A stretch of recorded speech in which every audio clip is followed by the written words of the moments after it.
আসসালামু আলাইকুম। আশা করি আপনারা সবাই ভালো আছেন, সুস্থ আছেন আর ইকরা বাংলার মা আমার মা প্রোগ্রামে অবশ্যই আছেন। আমি হাফসা ইসলাম চলে আসলাম। দর্শক শ্রোতা, আপনাদের সাথে আজকে নতুন আরেকজন গেস্ট নিয়ে আসছি। চলেন ওনার সাথে পরিচয় হয় নাই। ইফাতার আপা, কেমন আছেন? ভালো ভালো আছি, এই মুহূর্তে খুবই ভালো। থ্যাংক ইউ আপনাকে আসার জন্য। আর আজকের দিন কেমন কাটলো আপনার? আজকের দিন মোটামুটি ভালোই, একটু ব্যস্ততা ছিল এখানে আসবো বলে। আচ্ছা। একটু তো তাড়াহুড়ো থাকেই। হ্যাঁ, তো সেটাই আর ছিল। একটু দূরে হ্যাঁ থাকা হ্যাঁ, হয়, আমি যার তো কারণে দূরে আসতে থাকি, একটু, হ্যাঁ এটা আর কি। বাট তারপর আপনি আসছেন, থ্যাংক ইউ ভেরি মাচ আপনাকে। তো আপা, আমরা মা আমার মা, এটা মাদের গল্প, মাদের জীবনের গল্প নিয়ে আমরা কথা বলি। তো আপনি যেহেতু একজন মা, এই জন্য আপনাকে আজকে নিমন্ত্রণ দেওয়া, আজকে এই প্রোগ্রামে আসার জন্য। তো আপা, যদি আপনার ছোটবেলাতে যাই, আপনি ইফাতারা ছোটবেলা কেমন ছিলেন? ছোটবেলা আমি বোধহয় খুব একটা দুষ্ট ছিলাম না, একটু শান্তশিষ্টই ছিলাম। আচ্ছা আর আমার যেটা ছোটবেলায় ভালো লাগতো, আমি খুব মা বাবার সাথে সাথেই থাকতাম। আচ্ছা আর মায়ের কথা শুনতাম। আর আমার সব সময় একটা ঘর গুছানো, মার সঙ্গে হেল্প করা, এগুলি আমার ছিল খুব। আচ্ছা খুব একটা বাইরে ছুটোছুটি এরকম করতাম না। আচ্ছা। তখনকার ইফাতারা আর এখনকার ইফাতারা কেমন? আমার মনে হয় যে ওই ওই জিনিসগুলো এখনো সেম ভাবেই আমার চলতে আসছে, যে এইভাবে, কারণ মায়ের সঙ্গে ছিলাম, তারপরে ছেলে মেয়ে এইসব নিয়ে, সংসার নিয়ে। কিন্তু আমার একটা বাইরের জগৎ আছে, যেহেতু আমি গান করি বা নাটক করি, তো এগুলোর পাশাপাশি সংসারটা করা একটু কঠিন হয়ে যায়, বিশেষ করে বিলেতে।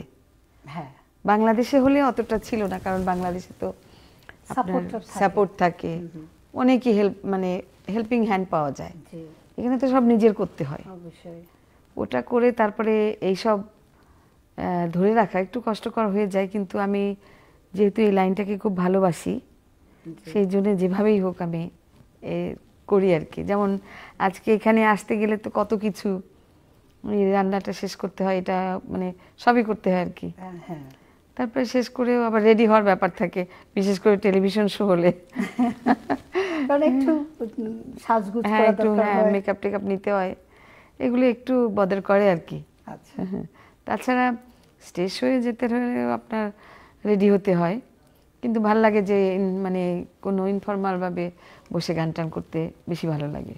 আচ্ছা। তো আপনারা ভাই বোন কয়জন? আমরা ভাই বোন 5 জন, 5 আচ্ছা। ভাই বোন, 3 বোন 2 ভাই। আপনি কয় নম্বর? আমি বড় সবার। সবার বড়। আমার বড় এক ভাই ছিল, কিন্তু উনি মারা গেছে খুব ছোটবেলায়, 12 বছর বয়সে মারা। আচ্ছা। তারপরে আমি। তো বড় বোন হিসাবে, যেহেতু আপনার আগের জন মারা গেছেন, তো আপনি সবার বড়। হ্যাঁ। তো এই সূত্রে আপনি কি দায়িত্ব বেশি, বড় বোন হিসাবে কি মনে করেন যে বড়দের একটা দায়িত্ব বেশি থাকে? অবশ্যই অনেকটাই দায়িত্ব থাকে, কারণ যখন ভাই বোন ছোট ছিল তখন তো মায়ের সঙ্গে সঙ্গে আমি ছিলাম। আমার ছোট ছোট ভাই বোনগুলোকে, ওদেরকে কোলে পিঠে করে মানুষ করানো, খাওয়ানো। মা তো অতটা, আমরা 5 ভাই বোন ছিলাম, তো কয়েকজন ভাই বোন থাকে, তো সেই জন্য মার সঙ্গে আমার করতাম আর কি আমি ভাই বোনদের।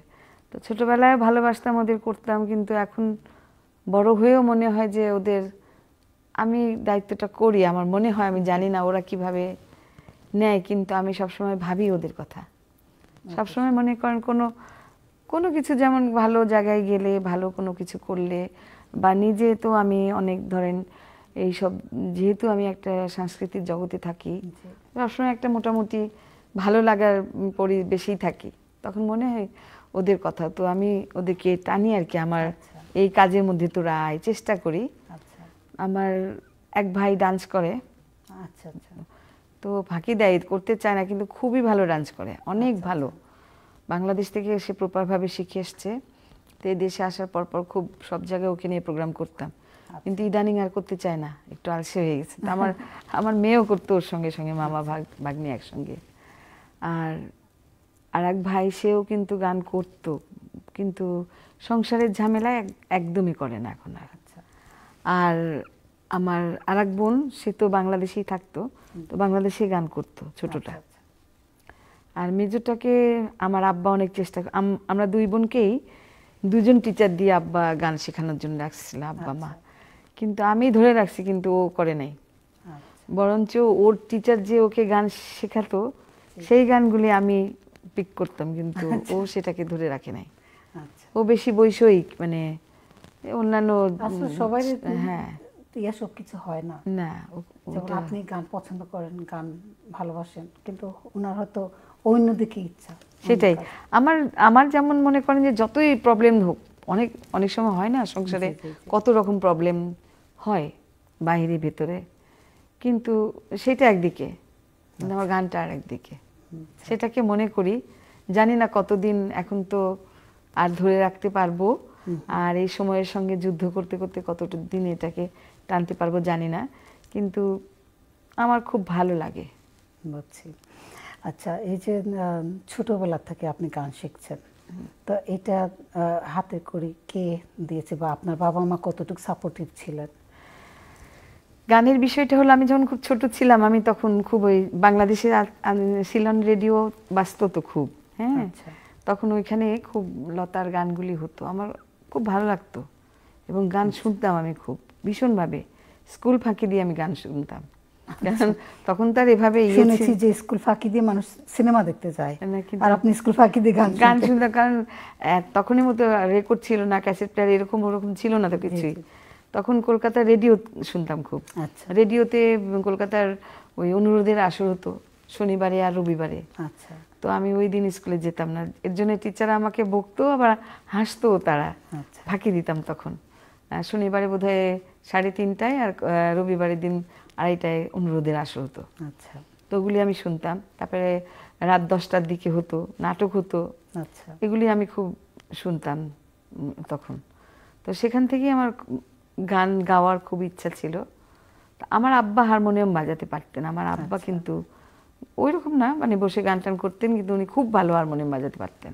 আচ্ছা, তো আমি একদিন বললাম যে আব্বা আমি গান করতে চাই, আমার একটা হারমোনিয়াম লাগবে। তারপর একটা হারমোনিয়াম কেনা হলো। কেনানোর পরে তখন তো আব্বা আমাদের যে স্যার ছিলেন সন্তোষ কাকা, ওনার কাছে নিয়ে গেলেন, বললেন যে আমার মেয়েটা গান শিখতে চায়, দাদা আপনি শেখান। তো তখন উনি আমাকে সে থেকে গান শেখাতে লাগলো। আমিও তখন থেকে শুরু করলাম গান। তখন আমি ক্লাস 7-এ পড়ি। আচ্ছা, আচ্ছা, সেখান থেকেই গান শুরু। তারপরে অনেক দিন পরে সেখান থেকে রাজশাহী রেডিওতে, আমার বাড়ি রাজশাহী। আচ্ছা, আমি জিজ্ঞেস করতাম যে বড় হওয়া কোথায়? বড় রাজশাহীতে। রাজশাহীতে ওখানে মানে আমি বড় হয়েছি, আমার বাবার বাড়ি রাজশাহী। তো গান করতে করতে একদিন, তখন কিন্তু বাংলাদেশে স্বনির্ভর বাংলাদেশ একটা হতো আর কি, মানে সবাই করতো, সবাই গান টান করতো। আচ্ছা, অনেক দিন আগের কথা। তখন ওই স্বনির্ভর বাংলাদেশে আমি রাজশাহী রেডিও থেকে, আমি তখন দেশে ছিলাম, ওরা আসছিল গান মানে প্রোগ্রাম করার জন্য, তখন আমাকে খুঁজে বের করে, তারপরে আমাকে ওরা রেডিওতে গান করার জন্য নিয়ে যায়। তো সেখান থেকেই শুরু। তারপরে ঢাকায় চলে আসি। ঢাকায় আসার পরে আমার অনেক দিন বন্ধ ছিল গান। কারণ কি? ঢাকায় আসার পরে আমার গান হতো না, কারণ ওইভাবে শ্বশুরবাড়ি থেকে গান করতে দিতেন না। তো আমার গান গাওয়া হতো না। আমি গান গাইতাম নিজে নিজে আর কি, বাসায় প্র্যাকটিস করতাম। এইটা আপনার কেমন লাগতো ওই মুহূর্তগুলা? আমি থেমে থাকি নাই এই অর্থে। তো আমার এক ভাগনা ছিল, তারপরে ওইখানে চাষী নজরুল যে সিনেমার প্রযোজক, ওনার ভাস্তা একজন ছিল, তো ওরা আমার কাছে আসতো। ওরা একটা গ্রুপ বানালো, তো বলে আন্টি আপনাকে নিয়ে আমরা গ্রুপ করি। তো ওইভাবে ওদের সঙ্গে তখন কিন্তু আমি ঠিকই ভিতরে ভিতরে মানে যেতাম, করতাম, গান করতাম। তখন সেই সময়টা ছিল কুমার বিশ্বজিতের ওই যে রোজ বিকেলে আমার বাগানে, এই অ্যালবামটা বের হচ্ছিল। তো তখন ওই যে চন্দনা ওই গানটাও তখন, সেই সময় কিন্তু আমরা ওই গ্রুপটা করছিলাম, যে পনি মিউজিক্যাল গ্রুপ। আচ্ছা, তারপরে সেখান থেকে আমার মেয়ে একটু বড় হলো, সেখান থেকে টিভিতে আমি বোধহয় কয়েকটা প্রোগ্রাম করলাম। তারপরে আমার মেয়ে বড় হলো, হওয়ার পরে আমার মেয়েকে নিয়ে ছায়ানটে ভর্তি করলাম। আমি মা মেয়ে দুজনেই ভর্তি হলাম। তো তখন কি শ্বশুরবাড়িতে কোনো বা আপনার না হাজবেন্ড না তখন কি না কোনো- ওইভাবে আমার ক্যারি করে নাই। আমি তখন, এটা ছিল বোধহয় 88-এর ঘটনা, আচ্ছা 88 এরকমই হবে, 88-এর দিকে। তখন প্রথম বর্ষ আর কি, ফার্স্ট ইয়ারে ভর্তি হলাম আমি, আমার মেয়ে ভর্তি হলো প্রারম্ভিকে। আচ্ছা কিন্তু ওর ওই একটু সমস্যা ছিল, ওর নিঃশ্বাসে প্রবলেম হতো, ও, তো সেই জন্যে ও গানটা করতে পারলো না। পারলো না। কিন্তু আমি ওইটাকে মানে কন্টিনিউ করলাম, আচ্ছা যেতাম। তো 5 বছরের কোর্স করলাম। 94-এ আমার ফাইনাল পরীক্ষা ছিল অক্টোবরে, অগাস্টে, আর আমি মেতে চলে আসি এখানে। ও আচ্ছা। তো আপনার ছেলে মেয়ে কয়জন? এক ছেলে এক মেয়ে। ওনারা কি করেন এখন? এখন আমার মেয়ে একটা প্রজেক্টে কাজ করে, আর ও এখন পার্ট টাইম করে। আচ্ছা মেয়েকে নিয়ে পারে না ফুল টাইম করতে। ও আচ্ছা আর ছেলেও কাজ করে, ও হোম অফিসে কাজ করে, আচ্ছা। এই আর কি। তো ছেলে মেয়ে বড় হওয়া, আপনি ছেলে মেয়ে নিয়ে লন্ডনে আসছেন, ছেলে মেয়ে নিয়ে তো ওইখানকার লাইফ আর এখানকার লাইফের মধ্যে ডিফারেন্টটা কি পেয়েছেন? কোনটা আপনার কাছে ভালো লাগে? আমার আসলে হয় কি, আমার জীবনটা আমি একটু অন্যভাবে দেখি আর কি, ভালো লাগানোর চেষ্টা করি সবখানে। এখানে যে যেমন বাংলাদেশে ছিলাম, যে ঢাকায় ছিলাম যদিও, কিন্তু তখনও ঢাকার ইট পাথরের মধ্যেও আমি খুঁজতাম প্রাকৃতিক সৌন্দর্য। আচ্ছা আমার এই জন্য ভালো লাগতো। আমি ছায়ানটে যেতাম, নীলক্ষেত দিয়ে রিক্সায় চড়ে যেতাম, সেখানে কৃষ্ণচূড়ার ডাল পড়ে থাকতো, এগুলি আমার মনের ভিতর ভীষণ দাগ কাটতো, ভালো লাগতো। তো সেই জিনিসটা এখানে আসার পরেও আপনার এখানে তো আরো ভালো গার্ডেন থাকে, বড় গার্ডেন থাকে, বা রাস্তাঘাটে অনেক গাছ, অনেক জি। ফুলের সমাহার থাকে, এগুলি প্রকৃতিকে নিয়ে আমি ভালো থাকি, আমার ভালোই লাগে। তবে এখানে যেটা হয়, একটু কাজের প্রেশারটা একটু বেশি হয়, জি এটাই একটু বেশি। তো ওই জিনিসগুলোকে উপভোগ করার চেয়ে বেশি কষ্ট, কাজ টাজ করে যখন বসি তখন আর সেই ইচ্ছে থাকে না অতটা, তার মাঝেও চেষ্টা করি আর কি। তো আপনি রিহার্সাল কখন করেন? আমার জি আমি প্রত্যেক দিন সকালে, যখন সকালে উঠি, সকালে উঠে যেটা করি, মানে আগে হয়তো ফাঁকি দিতাম, নামাজটা ওইভাবে পড়তাম না, কিন্তু আমার বাবা মা মারা যাওয়ার পর থেকে আমি এখন রেগুলার সেটা আর ফাঁকি দিতে পারি না। মনে হয় যে না, আমার আব্বা মা তাকায় আছে যে আমার মেয়ে জি কি করছে, তো এটাই প্রথমে মনে করি আমার প্রথম কাজ। তো সেটা করে নিয়ে প্রত্যেক দিন হয়তো না বসলেও আমি প্রায় সময় কোরআন শরীফটা নিয়ে একটু বসি, আচ্ছা কয়েক পাতা পড়ে নিয়ে তারপরে একটু চাটা খেয়ে হারমোনিয়ামটা নিয়ে বসি। আচ্ছা তো হারমোনিয়ামটা নিয়ে বসে মনে করেন যে অনেক ঘন্টাখানিক তো বসি, ঘন্টা, তারপরে হয়তো একটু ব্রেক নিয়ে আবার একটু বসলাম, তারপরে তো কাজে লেগে গেলে আর হয় না। হ্যাঁ, আর এখন তো বাচ্চারা বড় হয়ে গেছে, তো ওই ছেলে মেয়ে তো দায়িত্বটা- আমার বিয়ে হয়ে গেছে সব, হ্যাঁ, ওই হ্যাঁ, দায়িত্বটা নাতি-পুতি আর হয়ে গেছে। এখন নাই। তখন কেমনে করতেন যখন আমার বাচ্চারা ছেলে ছোট মেয়ে- ছিল? ছেলে মেয়ে যখন ছেলে মেয়ে ছোট থাকতে আমি ভালো করে করতে পারতাম, তো যখন ওরা আমার কাছে ছিল আচ্ছা তখন ওরা আমার কারণ আমার মেয়ে তো আমার সঙ্গে প্রোগ্রাম করতে যেত, ওই দিক দিয়ে আমার ছেলেও আমার সঙ্গে প্রোগ্রামে যেত। আচ্ছা তো আমার ছেলে মেয়ে খুব আমার মতোই ছিল আর কি, আমার এই জগৎটাকে ভালোবাসতো, তারা আমার সঙ্গে সবসময় খুব ছিল। তখন যার জন্য আমি তখন হয়তো রান্না টান্না করে টোরে একসঙ্গে খেয়ে বেরিয়ে গেলাম, বা ছেলের জন্য রেখে গেলাম, আচ্ছা অতটা সমস্যা। বরঞ্চ এখন ওরা দূরে যাওয়ার জন্য আমার আরো বেশি ঝামেলা হয়, কারণ ওদেরকে আমি জানি না, আমার মানে একদিন না দেখলে থাকতে পারি না, তো ডেলি ওদের কাছে আমার যেতে হয়। ও, যার জন্য ওই ডিউটিটা করে তারপরে বাসায় আসি, তখন হয়তো রাত্রিবেলা আমি বসি, আচ্ছা। রাত্রে বসে অনেক রাত্রি পর্যন্ত আমি একটু প্র্যাকটিস করি। আপনি বলছিলেন নাতনি নাতনি আছে হ্যাঁ, না? হ্যাঁ। একজন না দুজন? নাতি আছে, নাতনি আছে ও আমার। মাশাআল্লাহ। তো এই যে নানি হওয়া, নানি তো নানি দাদি নানি দুটোই। দুটি, এই যে দুইটা হওয়া, এটা কিন্তু একটা সৌভাগ্যের ব্যাপার। সৌভাগ্য, এটার মধ্যে খুবই একটা মজা। হ্যাঁ, মজা। এই মজাটা কেমন উপলব্ধি করেন আপনি? আমার খুব ভালো লাগে, আমি ওদের মায়াতেই তো যাই, ওদের বাসায় যে প্রত্যেকদিন আমার যেতে হয় ওই নাতিপুতির মায়া, ওদেরকে দেখার জন্যই তো যাই।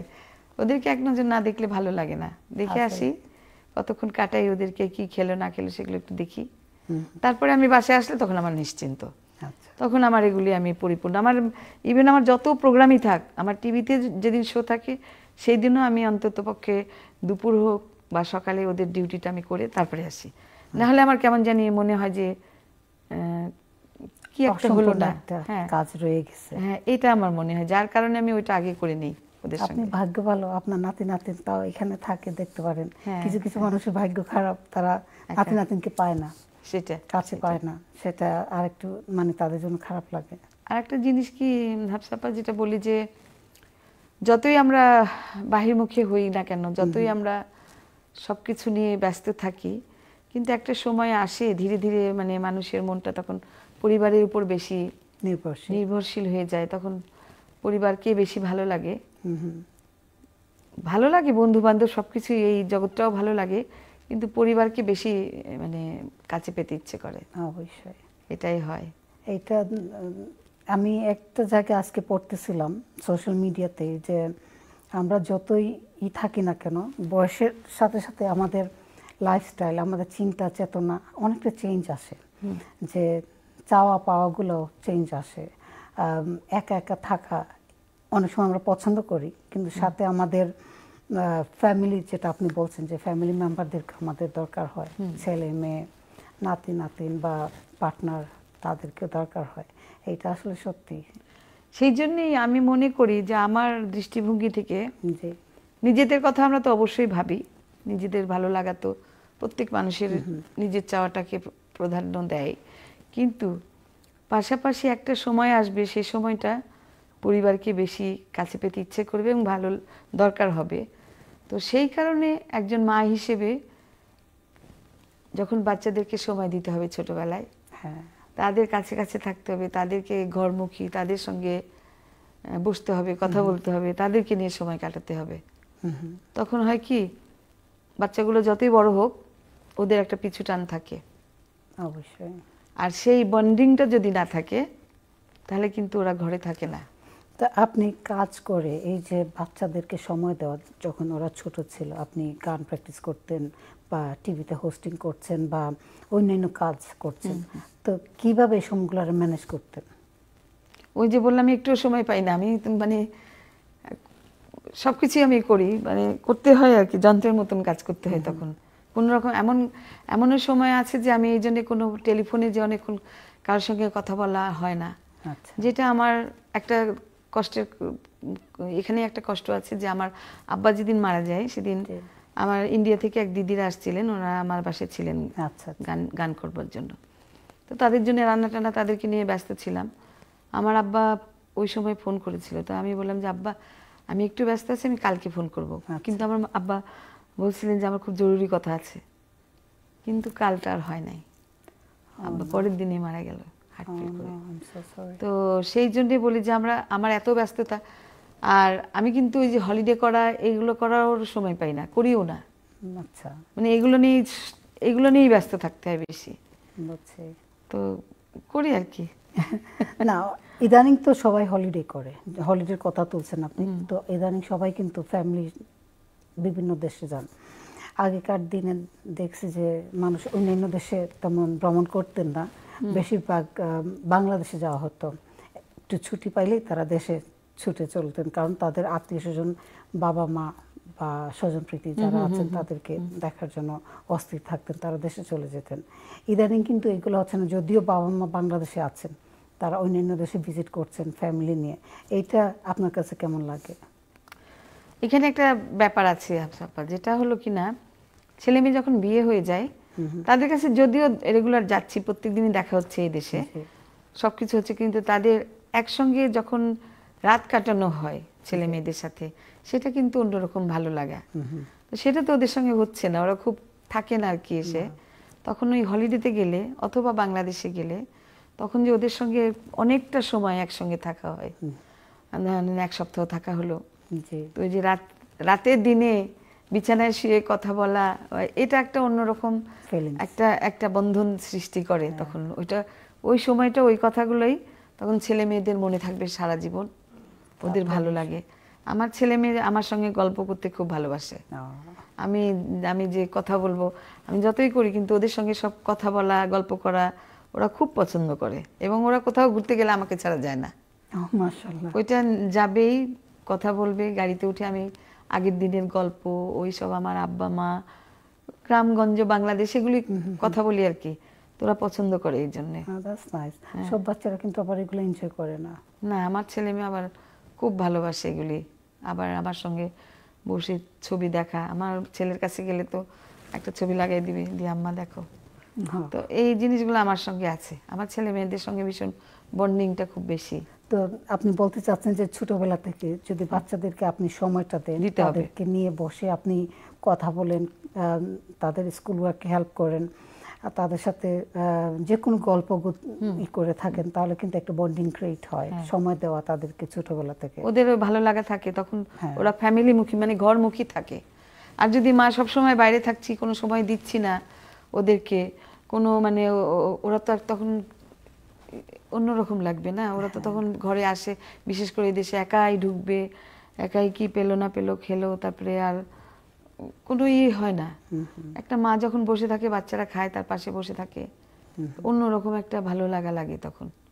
কারণ আমার মনে আছে একটা দিদি ছিল, ওনার বাসায় দাওয়াত আমাকে আর আমার মেয়েকে দিল। বিথি দাস বলে একজন মহিলা ছিলেন, ইন্ডিয়ান। আমাদেরকে খুব ভালোবাসতো।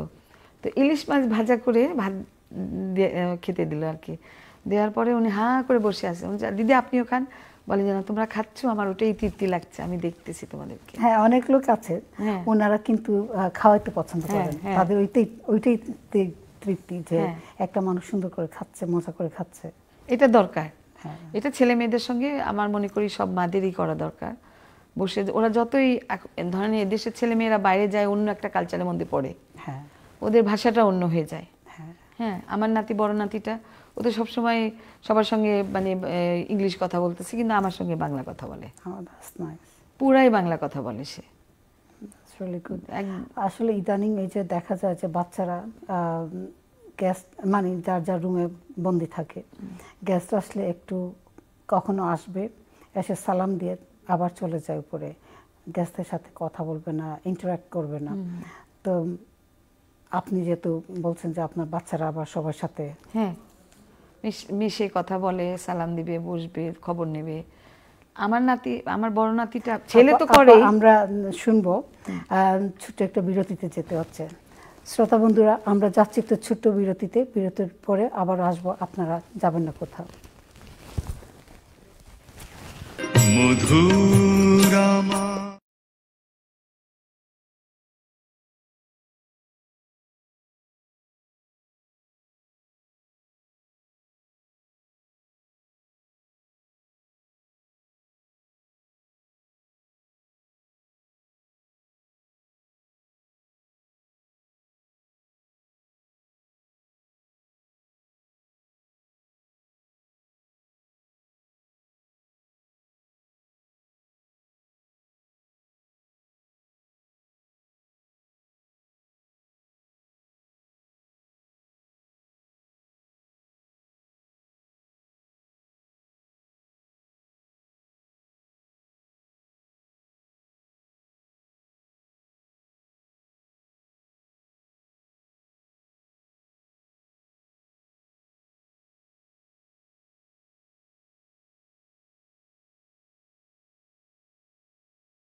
দর্শক শ্রোতা, ফিরে আসলাম ছোট্ট একটা বিরতির পর। আমার সাথে আছেন ইফাতারা খানম।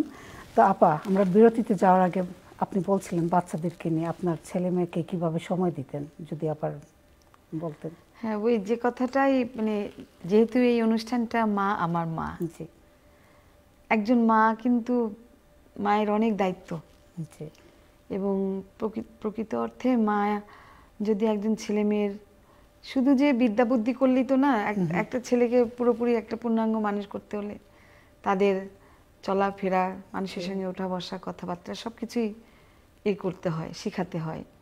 কিন্তু ছেলে মেয়েরা যদি মা বাবার কাছ থেকে কোনো রকম ইয়েটা না পায়, তাহলে ওরা সেটা ব্যাক করবে কিভাবে? তো শিখতে হবে মা বাবার কাছ থেকে। তো একজন মা হিসেবে মনে করেন ছেলে মেয়েদেরকে যতটা দেয়া যাবে, আমি মনে করি তারা ততটাই পাবে। আচ্ছা, হয়তো দুই একজনের ক্ষেত্রে বা দুই এক সময় কোনো অসুবিধা পারিবারিক অর্থে হয়তো পায় না, অসুবিধা হতে পারে, কিন্তু বেশিরভাগ সময় দেখা যায় যে যদি আপনি ছেলে মেয়েদেরকে সময় দেন, সে সময়টা আপনাকেও ছেলে মেয়েরা পরে দেবে, আমার এটা বিশ্বাস।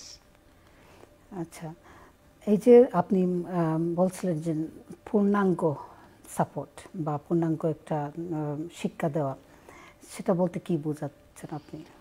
সেটা বলতে মনে করেন যে আছে না, অনেক ছেলে মেয়ে লেখাপড়া করছে ঠিকই, জি, বিশেষ করে আমরা যখন এই দেশে আছি, অনেক দিন ধরে বাংলাদেশে নাই, তো বাংলাদেশেরটা অতটা এখন জানতেছি না যে ওখানে কিভাবে বাচ্চারা কি করছে। কিন্তু এখানে যেটা দেখি, ওরা লেখাপড়া করে, বাইরে যায় ঠিকই, কিন্তু এই যে মানুষের সঙ্গে মেশা বা অন্য একটা ওদের সোশ্যাল লাইফটা ওরা অন্যরকম ভাবে করে, সেটা ঠিক আছে। এদেশের পরিপ্রেক্ষিতে ভিন্ন ভাষা দেশ, ভিন্ন দেশ, ওরা ওরকম করবে, কিন্তু কিছুটা যদি আমাদের বাংলাদেশের মতো বাংলা দেশের কথা বা অনেক আছে না যে আগের গল্প, এগুলি যদি আমরা করি ছেলে মেয়েদের সাথে, তো ওরা কিছুটা হলেও ব্যাকে থাকবে, বাংলাদেশকে মনে রাখবে। আমরা যে বাঙালি সেটা তাদের মধ্যে দেওয়াটা আমি মনে করি যে দরকার। আমাদের ছেলে মেয়েরা ধরেন অনেক লেখাপড়ায় ভালো হলো, অনেক কিছু হলো, কিন্তু একজন বাঙালি হয়ে বাঁচলে বা সেটা সেইভাবে যদি তারা বড় হয়ে ওঠে, তারা কিন্তু অনেক কিছু করতে পারবে। এবং আজ বাঙালি হিসাবে বাংলাদেশের মানুষ, বাংলাদেশ তাকে স্বীকৃতি দেবে। আপনি বলতে চাচ্ছেন যে আমাদের যে রুট, সেটা তারা যেন না ভুলে। আর আমরা বাঙালি, আমাদের একটা রুট আছে, এই রুটটা যদি তারা নিজেরা ধারণ করে, তাহলে কিন্তু তাদের আইডেন্টিটি ক্রাইসিস হবে না। কারণ অনেক বাচ্চারা কিন্তু আইডেন্টিটি ক্রাইসিস হচ্ছে। হ্যাঁ, কারণ আপা এখানে একটা কথা যে আমরা অন্য দেশে যে যতই বড় হই না কেন, ওদের পর্যায়ে সেইভাবে আমরা মানে বাঙালিরা যেতে পারবে না, আমাদের বাচ্চারা যেতে পারবে না, একটা ব্যারিয়ার থাকবেই। কিন্তু বাংলাদেশের একজন বাঙালি হিসেবে যদি তারা বড় হয়ে ওঠে, কিছুটাও যদি সে সংস্কৃতি বা কালচার ধরে রাখে, কৃষ্টি ধরে রাখে, তারা যদি একটুও করে, দেখবেন তার সেই রিকগনাইজেশনটা তারা অনেক বেশি পাবে এবং তাদেরকে অনেক সম্মান দেওয়া হবে এজ এ বাঙালি হিসেবে, বাংলাদেশি হিসেবে। তো সুতরাং আমি যদি বলবো, যদিও ইংলিশ ভাবে তারা চলবে, কিন্তু পাশাপাশি বাংলাদেশি হিসেবেও বাবা মাবার দায়িত্ব তাদেরকে সেই জিনিসগুলি তুলে ধরা। কিন্তু অনেক জায়গায় দেখা গেছে যে আমাদের পাড়া প্রতিবেশী বাঙালি নাই। হয়তো আমরা একটা রিমোট এরিয়াতে থাকি, যে এরিয়াতে সাদা বা অন্যান্য ডাইভার্স কমিউনিটি আছে যারা সবসময় ইংলিশে কথা বলছে, বাঙালিরা কিন্তু নাই। তারা তো বাংলা প্র্যাকটিস করতে পারছে না, বাবা মার সাথে সীমিত। কারণ হলো যে বাবা মার বাসায় তেমন পাচ্ছে না, বাবা মা দুজনে কাজ করেন, ছেলে মেয়ে পড়াশোনা করে স্কুলে যাচ্ছে বা ইউনিভার্সিটিতে যাচ্ছে বা কলেজে যাচ্ছে, তো তারা তো এই প্র্যাকটিসটা পাচ্ছে না। তাদের ক্ষেত্রে আপনি কি বলবেন, কিভাবে এই জিনিসটা তারা বাবা মা তাদেরকে সাপোর্ট করতে পারেন বা ধরে রাখতে পারেন? এখন যেটা মানে লন্ডনে বিশেষ করে অনেক বাঙালি, এবং আমি বলবো যে কিছু কিছু এলাকা আছে যেগুলো দূরে, আমরা লন্ডনে যারা থাকি তারা তো অনেক বাঙালির মধ্যেই থাকি। হ্যাঁ হ্যাঁ, সমস্ত এলাকায় কিন্তু এখন বাঙালি আছে, কোনো না কোনো জায়গায় খুঁজলেই পাবেন। ইস্ট লন্ডনের কথা বাদই দিলাম, কিন্তু অন্যান্য এলাকায় বাঙালি পাওয়াই যায়। তো যেটা আর সব প্রত্যেক বাবা মাদের কিন্তু বন্ধু বান্ধব আছে বাঙালি, তো তারা যদি মনে করেন সেই বন্ধু বান্ধবের ছেলে মেয়েদের সঙ্গে তাদের একটু আড্ডাটা গড়ে তুলে বা ঘরে তাদের ডাকলো, তাদের সঙ্গে সেই বাংলার ওদেরকে নিয়ে ছেলে মেয়েদেরকে নিয়ে একটা আড্ডা তৈরি করলো, কথাবার্তা হলো, তাদের মধ্যে একটা রিলেশনশিপ গড়ে উঠলো, এরকম যদি কয়েকটা ফ্যামিলি আস্তে আস্তে ধীরে ধীরে তারা এরকম আসা যাওয়া করে, কথাবার্তা বলে, তাহলে আমার মনে হয় কিছুটা হলেও তারা শিখবে। হ্যাঁ, আমাদের কালচারটা শিখবে। তারপরে এখন তো আজকাল বিশ্বে অনেক ধরনের অনুষ্ঠান হয়, সেখানে নিয়ে যেতে হবে, তাদেরকে দেখাতে হবে, সেগুলোর সঙ্গে জড়িত করতে হবে। তারপরে টিভি তো বাংলা চ্যানেলগুলি একটু, যদিও ওরা দেখবেই না, দেখানো খুব কঠিন, তারা দেখেই না, কিন্তু তবু চেষ্টা করতে হবে একটু দেখো, কোনো ভালো অনুষ্ঠান হলে দেখো, তারা একটু দেখলো, শিখলো, এইভাবে করে চেষ্টা করতে হবে। টিভি, যেহেতু আপনি একজন উপস্থাপিকা, তো টিভির সাথে আপনিও কাজ করেন, যেহেতু আপনি টিভির কথা বলেছেন, আমাদের বাঙালি টেলিভিশন চ্যানেলগুলোতে আমাদের ভবিষ্যৎ প্রজন্মদেরকে তুলে ধরা হয় না কেন, বা তাদেরকে ওইভাবে নিমন্ত্রণ দেওয়া হয় না কেন, যে তাদেরকে কেটার করে কোনো প্রোগ্রাম করা হয় না সাধারণত? বাচ্চারা কি দেখবে, কি শিখবে? হ্যাঁ, তাদেরকে নিয়ে চিন্তা করতে হবে। প্রত্যেকটা চ্যানেল যদি চিন্তা করে যে আমরা ওই লেভেলে ওইভাবে প্রোগ্রাম করি যে এদেশের বাচ্চারা যেটা ভালোবাসবে, আমাদের যেমন বাংলা গান হলেই যে আমরা যদিও চাই যে আমাদের ওই গতানুগত জিনিসটাই আমরা ধরে রাখি, কিন্তু তারপরে সেখানে একটু মিউজিকটা বদলাতে হবে, তাদের ইন্টারেস্টটা গ্রো করতে হবে, ওইভাবে প্রোগ্রামটা সেট করতে হবে, তাহলে দেখবেন যে ওরা আসবে। বাবা মার, আর বিশেষ করে বাবা মাদের নিয়ে আসতে হবে, তাদেরকে আনতে হবে, অনুপ্রাণিত করতে হবে। কিন্তু আমাদের কমিউনিটিতে তো বাবা মারা তেমন উৎসাহিত না, মিডিয়ার নাম শুনলে ওনারা মনে করেন নেগেটিভ একটা সেক্টর। হ্যাঁ, এটা একটা বিরাট বড় ব্যাপার যে এটা আছে, এটার জন্য একটা সমস্যা আছে যে না, গান বাজনা বা অন্য কিছুতে গেলে বাচ্চারা নষ্ট হয়ে যাবে, এরকম তো আছে। তারপরেও মনে করেন যে এদেশের বেশিরভাগ বাবা মাদের সঙ্গে ছেলে মেয়েদের একটা খুব ডিস্টেন্স আছে, যেটা হয়তো কিছুটা আবার ল্যাঙ্গুয়েজ ব্যারিয়ার করে, সেটার জন্য হয়তো কিছু বাবা মার সঙ্গে ওই কারণে তারা অনেকটা ডিস্টেন্স হয়ে গেছে। আবার যারা মনে করেন মোটামুটি কথা বলতে পারে, ইংলিশ বলতে পারে, সেই সব বাবা মারা আবার এত ব্যস্ত থাকে, তারা ছেলে মেয়েদেরকে সময় দিতে পারে না। আর কিছু কিছু ছেলেমেয়েরা আছে তারা বাংলা বলতেও পারে না, বলতে চায়ও না। তবে যেমন ইন্ডিয়ান কালচার, কিন্তু ইন্ডিয়ান ছেলেমেয়েরা কিন্তু ওরা হিন্দি কথা বলে, হ্যাঁ, বা বাবা ওই ইন্ডিয়ান কালচারটা ওরা ধরে রাখে।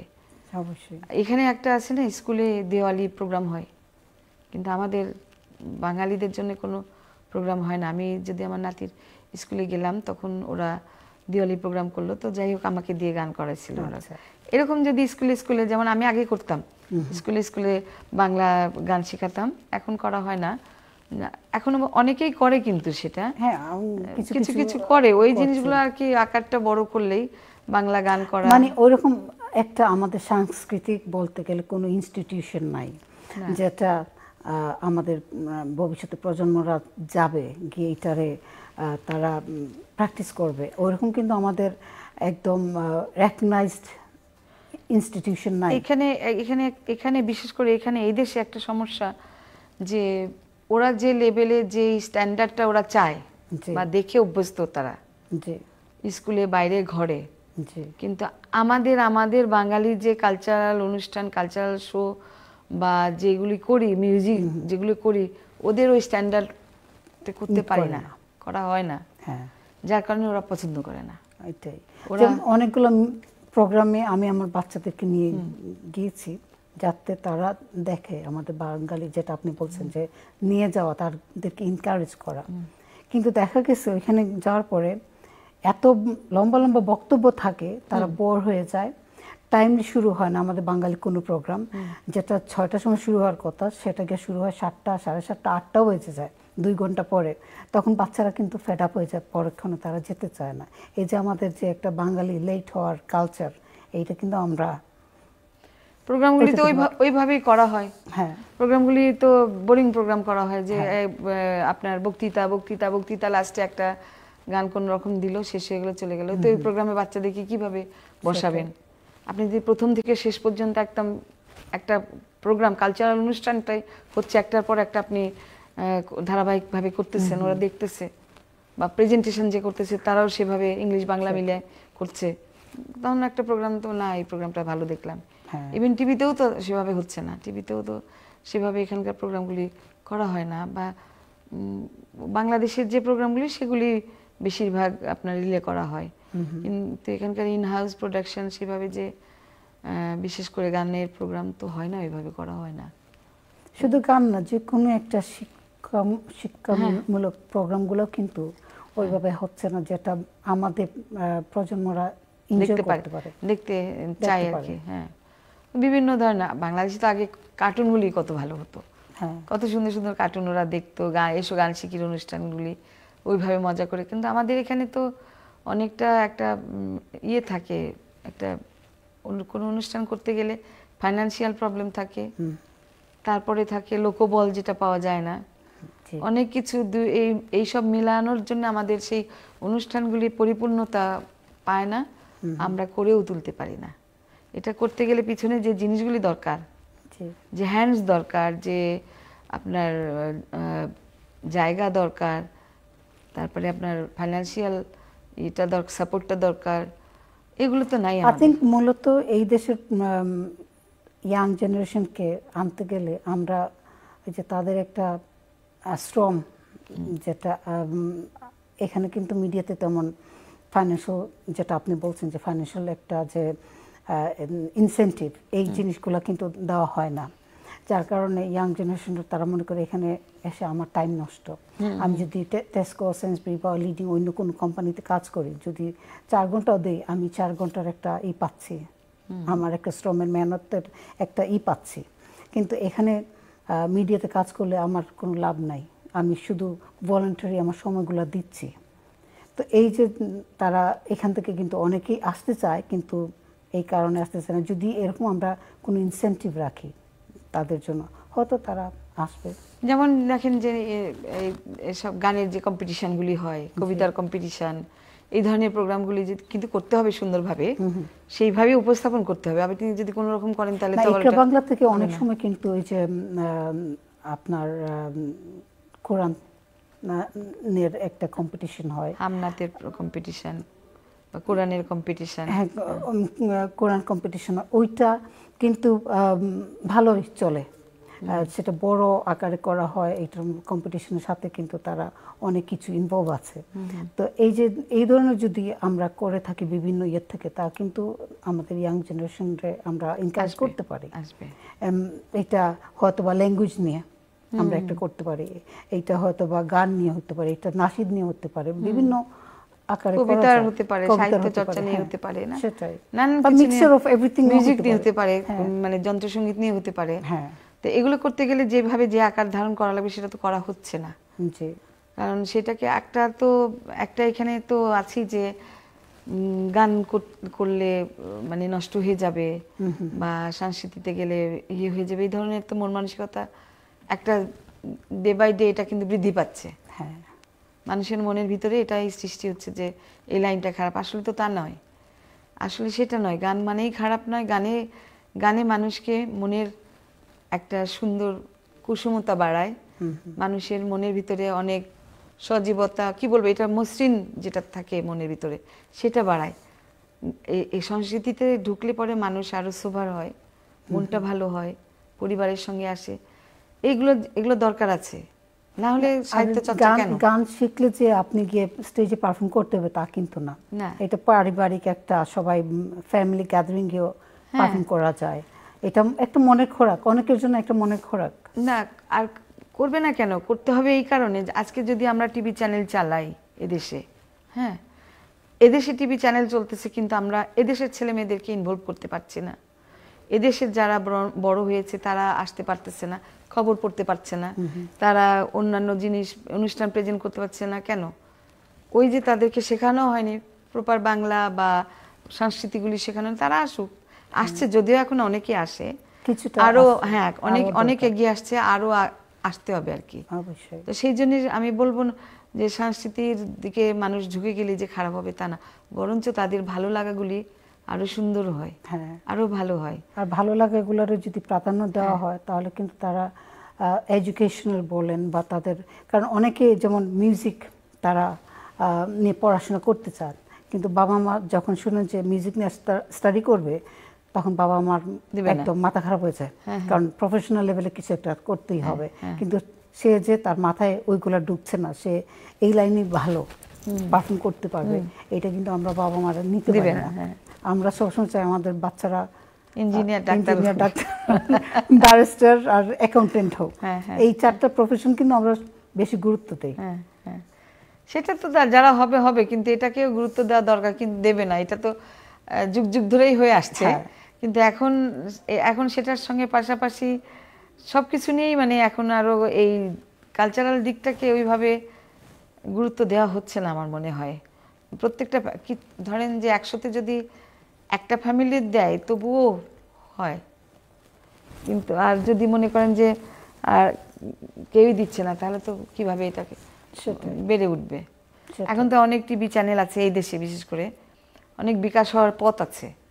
তো আমরা যদি সেভাবে সবাই আসি যারা পৃষ্ঠপোষক, যদিও সব টিভি চ্যানেল এফোর্ড করতে পারবে না এরকম প্রোগ্রাম, কারণ এদেশে তো আর সেভাবে চ্যানেলগুলি সার্ভাইভ করতে পারে না, কিন্তু অনেক পৃষ্ঠপোষক আছে না, তারা যদি এগিয়ে আসে, একটা অনুষ্ঠান স্পন্সর করে, আমরা ওরকম অনুষ্ঠান করি, ছোট ছোট বাচ্চারা আসলো, তারা কম্পিটিশনে আসলো, গান শিখলে বা কবিতা শিখলে তারা কিন্তু নষ্ট হয়ে যাবে না। এই জিনিসগুলি ইঞ্জিনিয়ার ডাক্তার হওয়ার পরেও দেখবেন তাদের এই সুন্দর জিনিসগুলো মানুষ মনে হবে, ওরা একটা ভালো মানুষ থাকবে তখন। অবশ্যই। আর শুধু তা না, যে এক্সট্রা কারিকুলাম স্টাডি যারা করে তাদের ব্রেন কিন্তু অনেক শার্প হয়।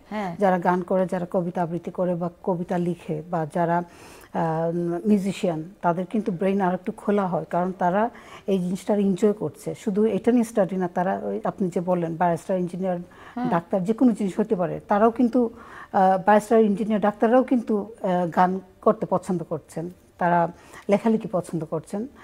আমাদের অনেক নামকরা নাট্যকাররা আছেন দেশের, যারা এদিকে ইঞ্জিনিয়ার বা ডাক্তার বা কিছু একটা হয়েছেন প্রফেশনাল লেভেলে, অ্যাজ ওয়েল অ্যাজ ওনারা ফিল্ম, নাটকে অ্যাক্টিং করছেন, কবিতা আবৃত্তি করছেন, গান করছেন। সো এটা কিন্তু প্যারালেলি কিন্তু এগুলো কাজ করা যায়। মানুষের দেখেন, একজন মানুষ তার চোখের একটা দেখার থেকে একটা সৌন্দর্য, একটা কিছু শেখে, কান থেকে শেখে, সব কিছু থেকে মানুষ সৃজনশীল জিনিসগুলো, যখন একটা সুন্দর সুর শুনবে, একটা সুন্দর কথার লাইন তার ভিতরে বাজবে, সে তখন অন্যরকম মানুষ হবে। আর সেগুলো যখন পাবেই না, যখন শুধুই এই দেশের, আর সাধারণত তো বেশিরভাগই ওই যে অন্য জিনিসগুলো পিক আপ করে বেশি, তো সেগুলো শুনতে শুনতে তারা খুব, আর বাংলাদেশের বাঙালির এই জিনিসগুলো ভুলেই যায়, আর মনে রাখে না, মনে রাখতেও চায় না। তো সুতরাং আমাদের দায়িত্ব তাদেরকে শেখানো, দেওয়ানো। আর গান বাজনা নাইবা হলো ফ্যামিলির সঙ্গে, ফ্যামিলির সঙ্গে তারা বসলো একটু সময়, হয়তো খাওয়া দাওয়া হলো, পরে একটু বসলো সবাই মিলে, একটু আড্ডা হলো, একটু কথা হলো, এর থেকে কিন্তু ছেলেমেয়েরা অনেক শেখে। জি, অবশ্যই। তো এটা দরকার আমি মনে করি। না, অনেক, এগুলো কিন্তু অনেক ইম্পর্টেন্ট আমাদের ইয়ের জন্য, কি বলে, বাচ্চাদের ডেভেলপমেন্টের জন্য। যেমন স্কুলে যখন তারা স্টাডি করে, তাদেরকে, তারা যদি এক্সট্রা কারিকুলাম কোনো ইয়ের মধ্যে ইনভলভ থাকে, তাহলে তারা এক্সট্রা পয়েন্টস পায়। তাদের বাংলা ইয়ে আছে তো এখানে, এই দেশে তো বাংলা শেখায়। হ্যাঁ, বাংলা আগে শেখাতো, এখন কিন্তু শেখায় না, স্কুল থেকে তুলে ফেলছে। এটার জন্য অনেক ক্যাম্পেইনিং হচ্ছে বা হয়েছে। এখন কিন্তু বাংলা তেমন শেখায় না, আনলেস আপনি যদি, আপনার বাচ্চা যদি আলাদা, বাবা মা যদি চিঠি লেখেন স্কুলে যে আমার ছেলে বা মেয়ে বাংলা পরীক্ষা দিতে চায়, তাহলে তারা ওইটা ব্যবস্থা করে দিতে পারে। তো ওইটা আলাদা একটা অ্যাপ্লিকেশন করতে হয়। এখন কিন্তু স্কুলে বাংলা শেখানো হচ্ছে না আমি যতটুকু জানি, কারণ অনেক বছর আগে তুলে ফেলছে এটা। আগে ছিল তো বাংলা, এই যে বাংলা স্কুল আছে, অনেক জায়গায় বাংলা স্কুল আছে, অনেকেই প্রাইভেটলি চালাচ্ছেন, তো এগুলো তো দেওয়া যায় বাচ্চাদেরকে। যেমন ধরেন যে ইকরা টিভি যে উদ্যোগটা বা আপনি নিয়েছেন, যে মা আমার মা, এই অনুষ্ঠানটা করছেন, তো এটাও কিন্তু একটা সুন্দর জিনিস। হয়তো একজন দেখছে, অনেকে না দেখলো, অনেকে না, একজন দেখলো, একজন শুনলো, এই কথা থেকেই কিন্তু তারা অনেক কিছু শিখতে পারবে, জি এই অনুষ্ঠান থেকে অনেক কিছু জানতে পারবে। জি। তো এই ধরনের অনুষ্ঠান পরিকল্পনা যদি করে তো অনেক কিছু ভালো হবে। সরি। হ্যাঁ, এই ধরনের অনুষ্ঠান যদি কেউ পরিচালনা করে বা পরিকল্পনা করে তাহলে কিন্তু অনেকটা আর যেটা আপনি বলছিলেন যে কোনো বিজনেসম্যান বা আমাদের কমিউনিটির লিডার যারা, হ্যাঁ, ওনারা যদি ফরওয়ার্ড আসেন, সাপোর্ট দেন, তাহলে কিন্তু আমাদের বাঙালি যে বাচ্চারা আছে তাদের জন্য আমরা কিছু একটা করতে পারি। কারণ একটা মিডিয়া হাউস কিন্তু এটা করতে পারে না, কারণ তাদের কাছে ওই ফাইন্যান্সিয়াল রিসোর্সটা নাই। সব মিডিয়াতে কিন্তু রিসোর্স নাই। কেন কি বলি যে আমরা যখন ছোটবেলায় মার বাসায় গেছি, যে মা, আমরা চলে আসতাম, মা দাঁড়ায় থাকতো দরজার কাছে, রাস্তার কাছে, এগুলো আমরা দেখতাম, এগুলো কিন্তু মনের ভিতর বিরাজ করে এখন, যে আমার মা ওইভাবে দাঁড়ায় থাকতো। এত দূর থেকে যেতাম কেন? ওই মাকে দেখার জন্য। হ্যাঁ, আমরা যাই, সেখানে যেতাম। সেই যে ভালো লাগার জিনিসগুলো, মাদের যে এটা, ওগুলো আপনার বাচ্চাদের সাথে বিল্ড আপ করা লাগবে, রিলেশনশিপটা। এখানে যেটা হয়, ছেলেমেয়েরা আসলো, স্কুল থেকে আসলো, খেলে দিল, বাইরে চলে গেল, তারা আর কোনো বসে কথা হচ্ছে না মা বাবার সাথে। বাইরে থেকে বন্ধু বান্ধব নিয়ে ঘুরে ঘুরে ঘুরে ঘুরে অনেক রাত্রে আসলো, তাদের মা বাবার সঙ্গে কোনো ইন্টারাপশন হলোই না। হয়তো খাবার আছে ঢাকা দেওয়া, সেটা খেয়ে দিয়ে শুয়ে পড়লো, তারা তারপরে ফোন দেখতেছে। তো সেই জিনিসগুলো করতে হবে মায়েদের। মনে করেন যে বাসায় এমন কিছু অনুষ্ঠান বা এমন কিছু গ্যাদারিং করতে হবে, যে তোমরা থাকো, তোমরা বসো, কথা বলো, এই জিনিসগুলো ওদের মধ্যে করতে হবে, বিল্ড আপ করতে হবে। অবশ্যই। তাহলে দেখবেন যে ওরা ঠিকই ওই টানে টানে ঘরে ঘরে থাকবে, ছেলেমেয়েরা। সেটা কিন্তু আমার মনে হয় করে না, যে যারা করে তারা নিশ্চয়ই তার ফল ভালো পায়। অবশ্যই। আর যারা সেই জিনিসগুলো ফলো করে না, সেই সমস্ত ছেলেপেলেরা তো একটু উশৃঙ্খল হয়ে যায়। সেই উশৃঙ্খলতা বা সেই তারা যে একটু বাইরমুখী হয়, সেখান থেকে ফিরে তুলে ফ্যামিলিকে সময় দিতে হবে। এটা আমি বারবার বলছি এই কারণে। শুধু এটা কি শুধু মায়েদের দায়িত্ব? বাবাদের কোনো ভূমিকা নাই? বাবা মাদের যে মিলে, বাবা মাদের যে আপনি একটু আগে বলছেন মায়েদের করতে হবে, এই জন্য মারাই তো সংসারটাকে ম্যানেজ করে। হ্যাঁ, সঙ্গে তো বাবা থাকে, বাবাকে নিয়ে। কিন্তু বাবা মা দুজন কিন্তু একই লাইনে কথা বলতে হবে, একই ইসে থাকতে হবে, একই পেজে থাকতে হবে। হ্যাঁ, তো সেই জিনিসটা আবার তো অনেক সময় আমাদের দুঃখের ব্যাপার আছে, যে ব্রোকেন ফ্যামিলি আছে, যেখানে সমস্যা হয় বাচ্চাদের, যে ওরা বেশিরভাগ দেখবেন যে আজকাল অনেক একটু অন্যরকম বাচ্চাদের মধ্যে ব্রেনের সমস্যা, অটিস্টিক বাচ্চা, এগুলি কেন হচ্ছে, এত বৃদ্ধি কেন পাচ্ছে, সেটা আমাদের ভাবা দরকার। অবশ্যই। আগে কিন্তু ছিল না এরকম। না, ইদানিং অটিস্টিক ঘরে ঘরে বলতে গেলে অলমোস্ট দেখা যাচ্ছে প্রায়। তো যাই হোক, সেই জন্য আমাদের মনে হয় যে বাবা মাদের সঙ্গে একটা মিল থাকা দরকার, দুজনে মিলেমিশে সবসময় কাজ করা দরকার, একসঙ্গে থাকা দরকার, দুজনেই বাচ্চাদেরকে সাপোর্ট করা দরকার। অবশ্যই, এটা দুজনেরই দায়িত্ব। কিন্তু আনফরচুনেটলি সেটা তো আর হয় না। অনেক সময় মানুষের ভাগ্যের উপরে সবকিছু থাকে, হয়তো অনেক সংসারে সেটা হচ্ছে না, ভেঙে যাচ্ছে। কিন্তু তারপরেও চেষ্টা করতে হবে, মায়ের চেষ্টা করতে হবে, বাবার চেষ্টা করতে। তাদের নিজস্ব যে চাওয়া পাওয়া হয়তো চেঞ্জ হবে, কিন্তু বাচ্চাদের বেলায় সমানই রাখুক, তারা দেখা করুক, বাচ্চাদের সঙ্গে সমান সমান কথা বলুক। জি, বাবাও সময় দিতে হবে, মাও সময় দিতে হবে। আপা, আরো অনেক কথা বলার ইচ্ছা করছে, কিন্তু আমাদের সময় কিন্তু প্রায় শেষ হয়ে যাচ্ছে। তো যাওয়ার আগে আপনি আমাদের শ্রোতাদের উদ্দেশ্যে যদি কিছু বলতে চান। আমার একটাই বলার, যে প্রথমে আমি ইকরা টিভিকে আমি আমার পক্ষ থেকে অনেক ধন্যবাদ জানাই। আর আপনি যে আমাকে এখানে আমন্ত্রণ করেছেন মা হয়ে কয়েকটা কথা বলার জন্য। আমি একজন মা, সত্যি আমার দায়িত্ব মায়ের মতো করেই কথা বলা। তো যদি একটু কোনো কিছু বলে থাকি, কোনো কিছু যদি কারো কোনো ভালো লাগে, মা হিসেবে কতটুকু বললাম, তাহলে আমি কৃতজ্ঞ থাকবো। আমি কৃতজ্ঞ ইকরা টিভির কাছে, আমি কৃতজ্ঞ হাফসা আপার কাছে। আমার এটাই বলার, যে আমি বারবার এই প্রসঙ্গটাই তুলতে চেয়েছি, যে আমরা আমাদের নিজেদেরকে নিয়ে অবশ্যই ভাববো, নিজেদের জীবনের চাওয়া পথ অবশ্যই আছে, সেটা প্রাধান্য দেব, কিন্তু পাশাপাশি আমাদের ফ্যামিলিকে, বাচ্চাদেরকে সময় দিতে হবে। তাদেরকে সময় দিয়ে তারপরে আমাদের কাজ। তারা যেন অভাবটা না বোধ করে এবং বাসায় এসে একটা ফ্যামিলি হোমলি একটা অ্যাটমসফিয়ার পায়। তারা সেখান থেকেই বড় হলে তাদের জীবনটা আরও সুন্দর হবে। যাদের সংসারে কোনো সমস্যা থাকে সেটা তো করার কিছু নাই, ওটা Thank you, ভবিতব্য। আপা। আর যাদের নাই তারা এইভাবেই চলবেন, বাচ্চাদেরকে সময় দিবেন, দেখবেন বাচ্চারা অবশ্যই আপনাদেরকে সময় দিবে। ছেলে মেয়ে, আমরা যেমন ছেলে মেয়ে ছাড়া কিছু বুঝি না, ছেলে মেয়েরাও কিন্তু বাবা মা ছাড়া কিছু বোঝে না, এটা সত্য কথা। তারা হয়তো অনেক সময় প্রকাশ করতে পারে না, অনেক ছেলেমেয়েরা তাদের ভালোবাসা বাচ্চাদের মা বাবার প্রতি প্রকাশ করতে পারে না। তো সেই জন্য বাবা মার দায়িত্ব তাদের সঙ্গে মিশে তাদের সে ভালোবাসাটা আদায় করে। ধন্যবাদ আপা। শ্রোতা বন্ধুরা, আজকে এইটুকুই ছিল। আগামী সপ্তাহে নতুন কোনো গেস্ট নিয়ে আসবো আপনাদের সাথে। আমাদের সাথে থাকবেন, ইকরা বাংলার সাথে থাকবেন, মা আমার মার সাথে থাকবেন। আসসালামু আলাইকুম।